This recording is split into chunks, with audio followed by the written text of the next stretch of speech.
Hi, we're so glad you could join us today for the premiere event of TestOut CyberDefense Pro. Thank you for coming and spending your time with us. Our incredible instructional designers and developers have spent this last year lovingly creating the best training course on network defense that you can find available. It builds on years and years of work creating the most realistic networked office environment that works perfectly for both your virtual and face-to-face classes. My name is Michelle Tullis. I'm the product marketing manager here at TestOut. In just a few minutes, Craig Jenkins will join us and demo two of the new labs in CyberDefense Pro.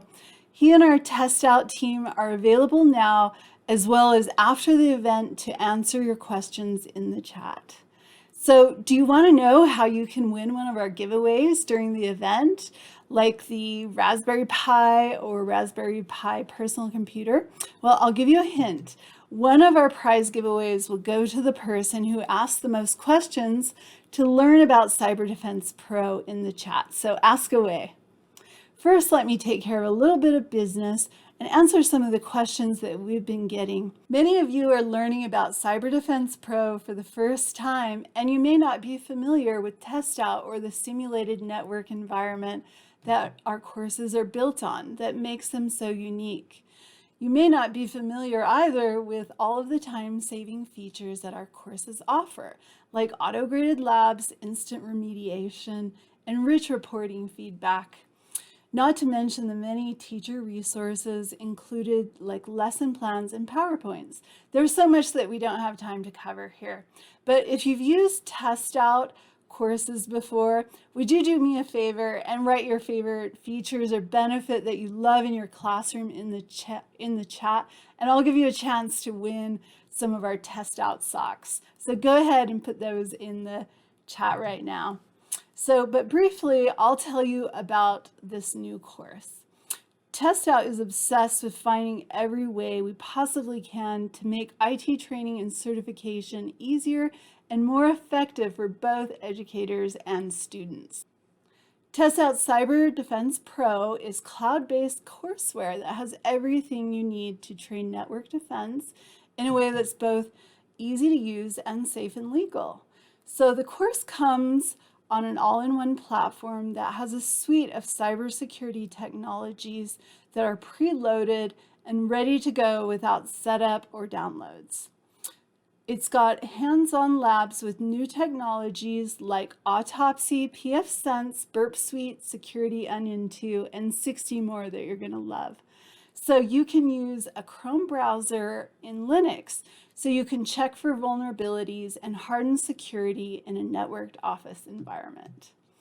So the course is 100% aligned to CompTIA's CySA exam and comes with 2 practice exams.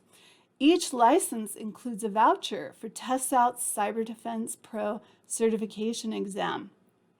Now this is a 100% performance-based exam, and our exam isn't based on multiple choice questions. So to pass this rigorous exam, your students must complete up to 55 tasks in up to 15 random scenario-based labs in 2 hours or less.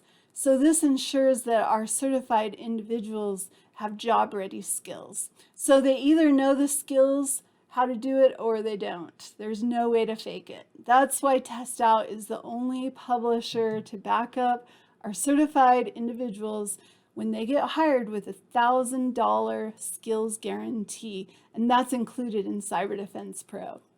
So this course certification exam will be ready when the course is officially released on May 18th. Now, if you're an instructor who has requested access to our pre-release course, we'll give you access to a complimentary voucher for the certification exam when it's available on May 18th. So now I'm going to share this website address with you. It's testout.com/CYD-Pro for CyberDefense Pro. So you can go there and schedule a call to get instructor pre-release access if you haven't already. Go there and schedule a call to get instructor access and be entered to win one of 5 Raspberry Pis, in addition to the Raspberry Pis that I'll give away at this event in a few minutes. You're automatically eligible to be in this drawing if you've already scheduled or had a call about CyberDefense Pro.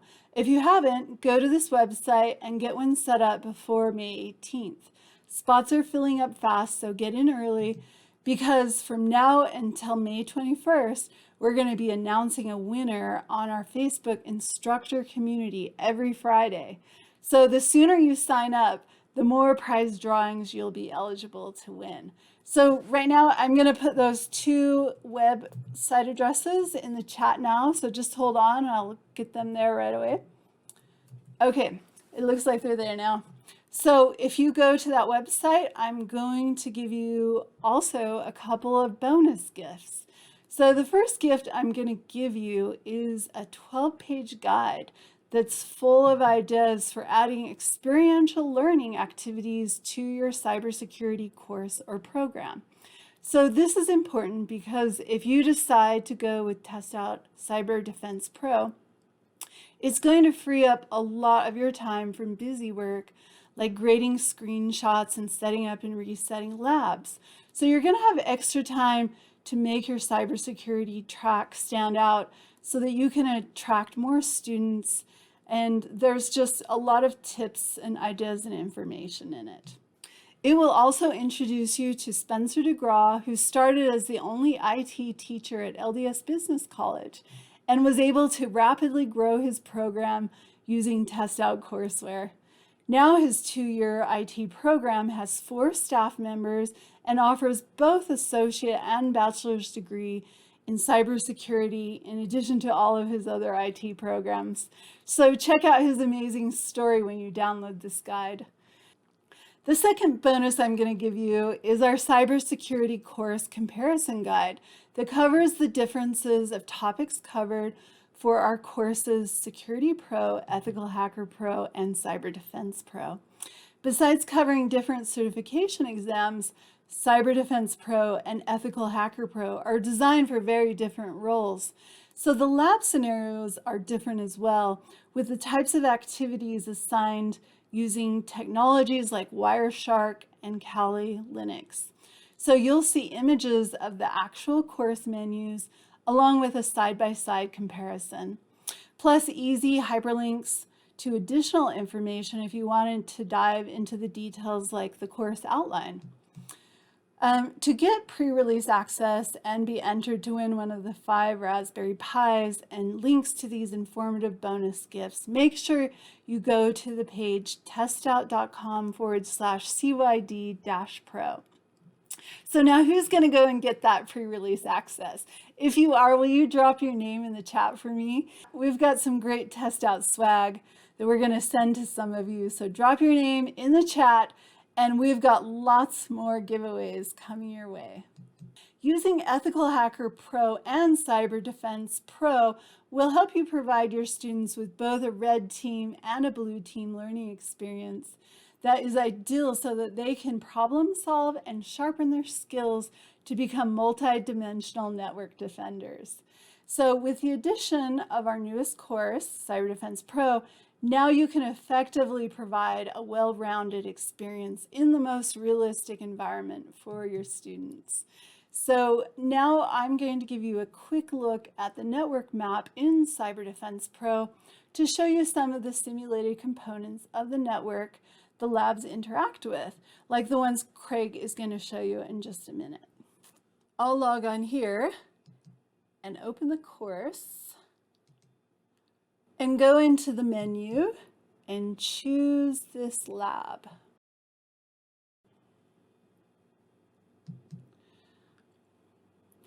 After I launch the lab, it's at the perfect position to complete the tasks in this scenario with all of these technologies simulated here on the side.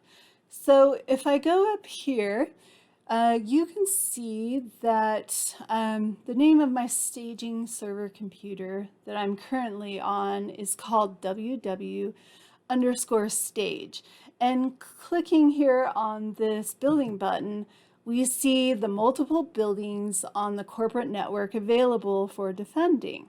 So I can go in here to this blue team cell. It's kind of like Cyber Defender Central, like a small security operations center, you could say. Let's go here into this Linux computer. Now I'll go out and take you over to building A. And you can see here on floor 1, we can go into the networking closet.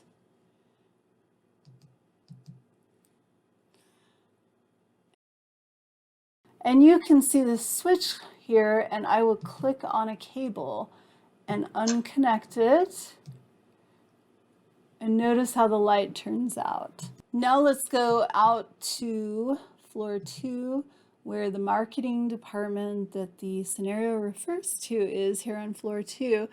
Now we will travel back to the basement, and now you will see here is the www_stage computer where we started out from. So pretty cool to travel around a business so quickly. So these are just a few of the network components in the environment available where your students can get hands-on unlimited practice defending this virtual corporation to develop their blue team job ready skills. Now, before Craig comes on to show you some of the new demos, keep watching because I'm going to tell you the easy thing you can do to win one of our Raspberry Pis today when he finishes up. So remember to keep asking your questions in the chat. I'm pleased to introduce you to Craig Jenkins. He's the chief creator of CyberDefense Pro. He has been with TestOut for over 10 years, and before TestOut, he was with Novell as a certified Novell instructor for 13 years, teaching hundreds of students around the world. Before he was at Novell, he was with the Navy doing instrumentation for nuclear submarine propulsion out of college. So he's a real glowworm. So we're so grateful for him and his team. They're the secret behind our most advanced course yet. That's going to help train the next generation of cyber defenders in partnership with you, the wonderful instructors in our schools, colleges, and universities that make it all possible. So without further ado, Craig, I'll turn it over to you. Well, thanks, Michelle. I just wanted to clarify that you mentioned I'm the creator, but I'm actually the manager of a pretty wonderful team that creates these courses. It's great to have Cyber Defense complete our security suite here at TestOut, and we're excited about some of the new features and some of the new labs that are in the courses, and I'd like to take a few minutes, if it's okay, to show you some of the new labs that are in our course, if that's all right. So let's go ahead and transition over to that screen, and we'll talk about the labs. This one is exploring a Sql injection flaw, and this lab is, if you remember this lab from Ethical Hacker, it's significantly enhanced. In this case, the student gets a chance to kind of explore what a Sql injection flaw is, so we'll go ahead and get that started. They're going to be testing their online secure bank and making sure that things are safe there. In case, as we've set up the scenario, obviously it's not. One of the things you can do in our scenarios, which is kind of cool, is you can highlight something that's kind of long that you don't want to type in. You can let it copy to the clipboard, and then you can just paste it in. So if you don't want to type mysecureonlinebank.com, you can just do that. So the first thing we want to do in this lab is type in the actual account number and see what happens. So 90369 is the account number for this user. So you click on lookup and it says, hey, good day, Olivia Martinez. Your balance is $10,625, which is pretty cool. And it reminds us to answer question 1. We use the questions in the lab to kind of guide the student through some of these labs that are a little more exploratory. And so those questions help them know where to go. And so in this case, we're checking that they've done this by having them enter the balance. So 625.79 is the balance for this account. So the next thing we want to do in this lab is to begin to investigate how much validation on the input this website is doing. And so we'll type in the number 1 just so we know where we're at. And if we click on lookup, you'll see that it says, oh, you haven't entered a valid account number. So it knows that a one-digit number is not going to be a valid account number. If we put in 2, it knows that 2 digits is not a valid account number. 3, 4, and then once we put in 5, you'll see that things change a little bit. Oh, now that we've put in 5 digits, it says, okay, well, it's not telling us it's not a valid account number, but it's not telling us that it found an account number. So at least it's checking to see that you're entering in a 5-digit number. If you keep going, let's do 6 and 7. Interestingly enough, it's not telling us that it's a bad account number. It's just telling us that it didn't find that account number. So if you look at the question over here, one of the questions says how many digits are required to be considered a valid account number? Well, as long as it's got 5 digits in it, it's going to say, okay, this must be some sort of a valid account number. So in the world of SQL injection, that leads us to believe, well, gee, can we enter in additional information?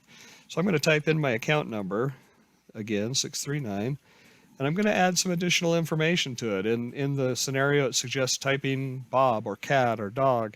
And if we type in Bob, you'll see that, oh, it took my account number and it gave me the information, but it didn't care that I had put additional information after the account number, which kind of gives us an indication that this is going to be vulnerable to a SQL injection attack, because it's going to let us put other things in there. So you can see, oh, we forgot to answer the question over here. What can you determine from these inputs? Well, the input is not restricted beyond the first 5 digits. So we found that, hey, we can put extra stuff in there and it's still going to give us our account number.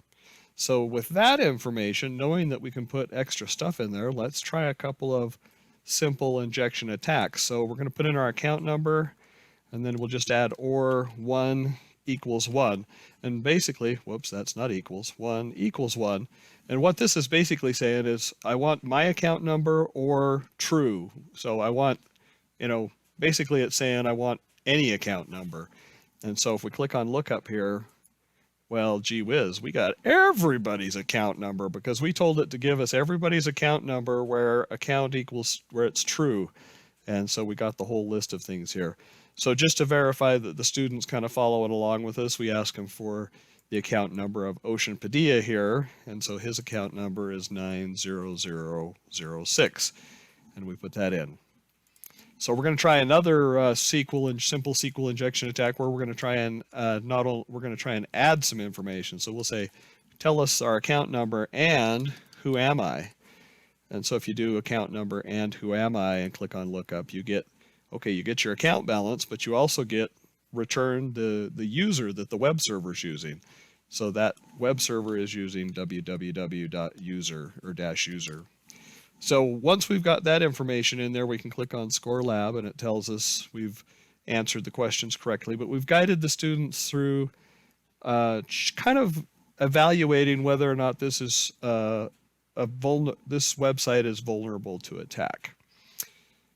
So I'm going to go ahead and close that, and we'll go ahead and jump ahead to the next lab, which is the SQL Injection Lab with using Burp Suite. We're going to do a fuzzer test, and what that means is we're going to use Burp Suite to try, instead of us trying to do this manually, we'll use Burp Suite to, I'm going to go ahead and start the lab. We're going to use Burp Suite to try lots and lots of potential SQL attacks to see if any of them are successful. So, why do it manually if you can have a computer try hundreds and thousands of different possible attacks for you? So we'll go ahead and start Burp Suite here.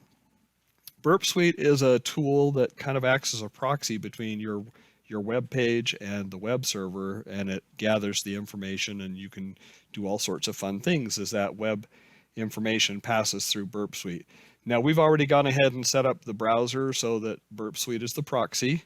And we'll go ahead and start Burp Suite in the Community Edition. The very first thing we want to do, since we've got the proxy set already, is we want to come into the proxy and tell it to turn intercept off.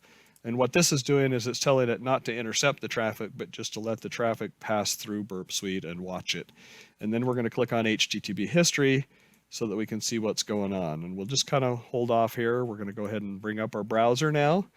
And once again, we'll just copy the information so we don't have to type the big long bank name there, My Secure Online Bank. And we'll go ahead and hit enter. So here's My Secure Online Bank popping up here. You can see that the first couple of web requests show up down there. And now let's go ahead and put in our account number, 90342, and hit lookup. We get our account balance back. We're like, hey, that's so cool. Okay, so now down here in Burp Suite, you see this request for the 90342. What we want to do is tell Burp Suite to try lots of different things instead of 90342. So the way we can do that is we right click here and we select Send to Intruder, and that sends everything about this, the host, the method, and all these things. It's going to send over to the Intruder tab, which is where we're going to do our fuzzer attack. So you can see that already here it's got a target for My Secure Online Bank. And if we click on positions, it shows us this is the web request that was being made. And so what we're going to do in a more complex system, you may have several kinds of requests being made. In ours, we just have the one. And so you would want to clear them. But in this case, we'll just go ahead and say, okay, this is where the request information goes. And we're going to click on add to add some little delimiters there, so that we know this is where the fuzzer attack is going to take place. It's going to insert lots of different things in here and try lots of different possible SQL attacks automatically. So next we'll click on the Payload tab, and the Payload tab is going to give you a chance to see what they're going to be using. So in this case, we've chosen a simple list, and the simple list down here has several different common kinds of things that you would use in a SQL injection attack. We've trimmed it down to 50 for purposes of the simulation, so the student's not sitting here all day. But with Burp Suite, you can actually use hundreds or thousands of these and try all sorts of different common attacks to see if your website's vulnerable. And there's even more, this is a simple list attack. There's even other more complex attacks that you can choose. So knowing what we're doing here, we're going to go ahead and click Start Attack, and it's going to go ahead and continue. It's going to, Burp Suite will take each one of these possible SQL attacks, and it's going to insert that in place of our account number. So here we go. We'll click Start. And you'll see the very first one is actually our account number. And so if we click on that, you'll see down in the bottom here that we got the Good Day Blake Jackson. You got your account balance. But then it tried the little just a quote mark, and if you scroll down and look at what that happened, it says, oh, hey, you got a SQL syntax error. So it didn't like that one very much. And if we click on the next one, which is just a double quote, it comes up, and basically we got nothing back on that one, just a blank response. And if you click on the pound sign, it comes back and says, oh, that's a bad request. The web server didn't like that at all. And then if you look on the next one, another blank one, and so we'll see some of these. So to kind of guide the student through evaluating this, we use the questions again. And so if we click on answer the questions, it says, okay, which kind of response did the equals %20 quote mark give us? And if you look at that, that's this one right here, number 9. And it says you have an error in your SQL syntax. So that one wasn't a successful attack because it just was a SQL error. And then it says which response was received from the or equals 0 pound sign attack. So let's go scroll down and find that. Let's see, it was quote or equals 0 pound sign. So I believe that's this one. And that one says bad request. And so that one was a bad request. And then as you scroll down through these, you'll notice that the sizes of these are different. You can kind of determine which ones are which. The ones that are in the 850 range, they're the SQL syntax ones. The ones that are in the 700 range, they're the blank ones. The ones that are, 728 or so, well, that's a blank one too. But you can see just by the different sizes, you can kind of tell which ones are which. And there's a couple of them that stand out here, specifically the ones that are in the 6,000 range. And if you notice, those gave us the whole database dump, just like we got when we had a successful attack in the previous lab. So these particular ones are the ones that are successful attacks, indicating that your web server is vulnerable to SQL attack. And it lets you know that there's some issues that need to be corrected with that website. So as you scroll down through here, these 50 attacks, there's a half a dozen of them that give you the large, attack successful. And then as you look at the rest, you'll see that there's the various different SQL syntax errors and the different pieces as you go through those. The last question guiding the student says, okay, well, tell us one of the request numbers for one of the successful attacks to let us know that they identified some of the successful attacks. And so here's one here, number 39. So we'll go ahead and type in 39 here, and we'll go ahead and hit score this lab, and it'll come up and tell us that, hey, we got those answers correctly. But the student learns as they go through this that, hey, this is how you are able to automate the checking of a SQL injection flaw, and they're able to see how some of these tools work that allow you to check that in a much more efficient manner than just trying to do it manually. And so I hope that gives you a little bit of a flavor for some of our labs. We try and guide the student through learning the pieces that are important for them to see. Thanks so much, Craig, for giving us that first look at these powerful labs that are as close to the real world as possible. I've got to say they look pretty incredible. So be sure you go to testout.com/CYD-Pro to schedule your call so you can be entered to win one of those 5 Raspberry Pis and download our 2 information guides. Okay, so now it's time to give away the Raspberry Pi 4. So who wants it? If you want it, would you write CyberDefense Pro in the chat for me? And in just a few minutes, Justin Moss here at TestOut will randomly select a lucky person to send a Raspberry Pi 4 to.